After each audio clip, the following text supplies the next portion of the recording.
Hey, it's Randy here from Happy Maple Nursery. Just going to give you a few tips. We're just looking to plant up our garden right now, and it's about early June, so definitely past the safe frost date, or the last day of potential frost. We've had a bit of wonky weather, so this is definitely the safe time, especially for cucumbers and other things. But tomatoes really like the hot weather we've been having, so we're going to get them in the ground here. We've actually grown them in pots, so we've gotten a bit of a boost out of them, but still been able to keep them pretty sheltered. And so when you're planting tomatoes, one thing that is really key is to plant them, especially if you have long, ideolated or stretched out tomatoes from growing them inside for too long or in suboptimal conditions. You're going to want to plant them as deep as you can. To do that, you just pinch off all the lower leaves that would be buried. Just going to dig a hole here, quite deep. Pop out our seedling,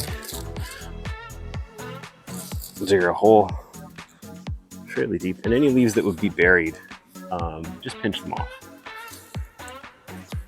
And that's it. So we planted that tomato pretty low.